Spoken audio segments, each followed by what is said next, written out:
Of course, it's never easy, but you know what? You got this.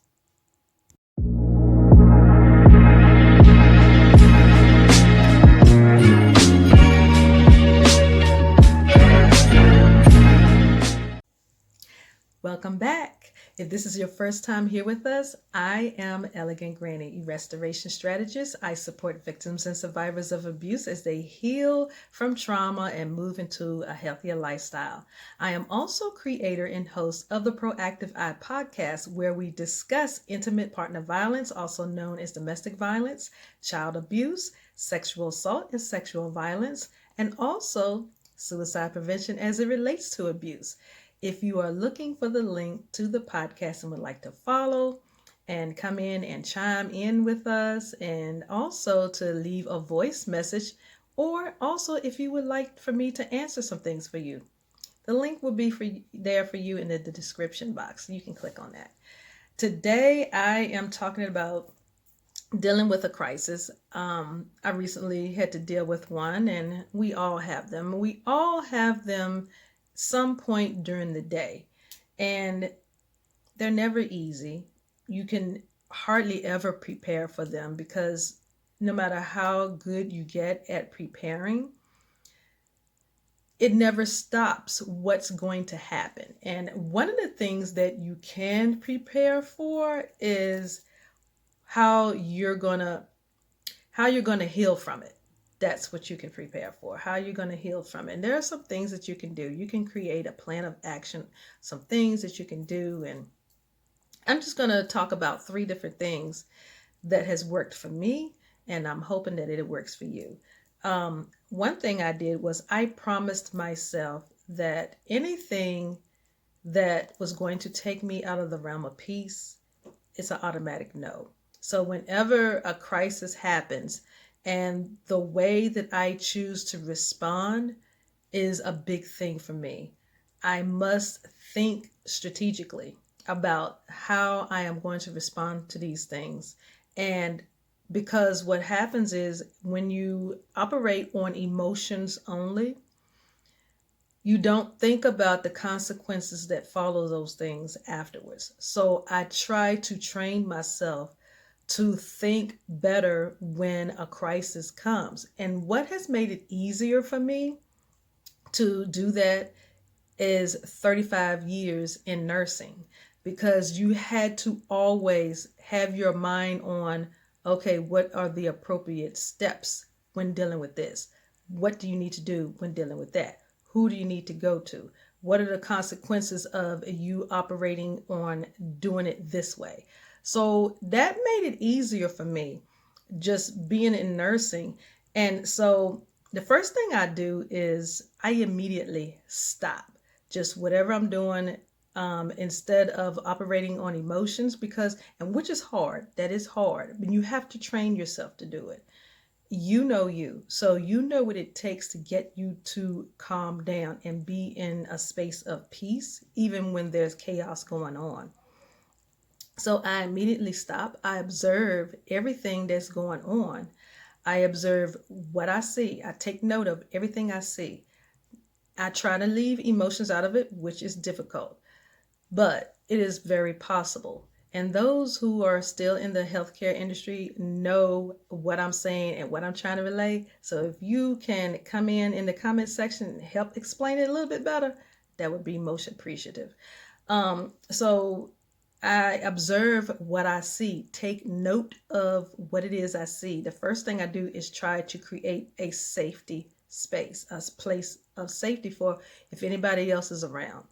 And then I think about what I'm hearing, what I'm seeing, what I'm feeling, and then what I know.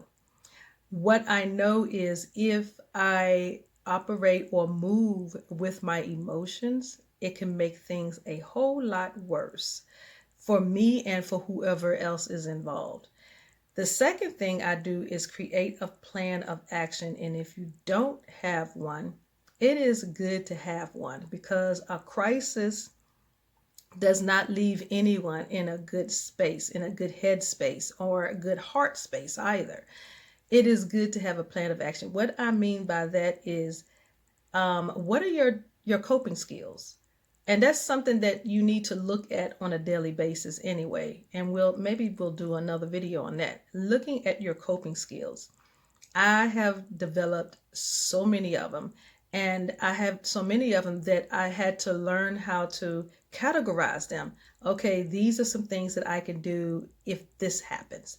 These are some things that I can do if this happens. And what I've done, what made it easier for me, is categorizing them by the type of emotion I'm experiencing at the time.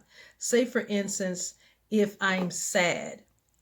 When I am sad, one of my coping skills is turning on some music and start dancing. That's another coping skill. Singing is another coping skill. So when I am sad, I will do those things. If I am very angry, one of my coping skills is to work out or to go walking or to go on TikTok and look for some funny videos, because most of the funny ones that I see are on TikTok.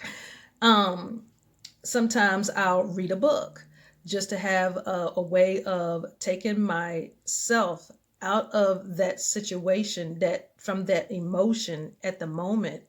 I need to detach from it so I can think clearly, and I have to have my energy focused in another direction. So I will pick up a book, and I have several books lined up specifically for different things when I need it to be there for me. So if I am in a headspace where I am angry, like really angry, there are certain books that I have that I will pick up, and I'll focus my energy on that, get my energy off of what was pressing on me to be angry, work on read that, take some notes. By the time I'm done with that, I in a much better space where I can think appropriately so I can handle those things. The last thing is I track my habits and my routines. That's another thing that to think about doing to help you deal with crisis. What are some of the things that you tend to do? Take out a sheet of paper and write down all of your emotions: angry, sad, crying, happy, excited. Include those too. What are the things that you tend to do when you are feeling or you're experiencing any of those emotions? Look at the ones that have positive connotations to them. Look at some of the ones that do not. Those that have a negative connotation to it or can lead you into a negative space, try to work on stopping those. Find something else positive to replace those habits, because what you're doing by doing this, you are monitoring your progress and your regress as you develop yourself as a greater human. So those are just some things I wanted to come in and briefly give you some tips on. I hope this helps. This is Elegant Granny, your restoration strategist and creator, host of the Proactive Eye podcast. I want you to remember something. Healing is a continuous process, not a one-shot deal. Much love, peace, light, and healing vibes. Love on you today.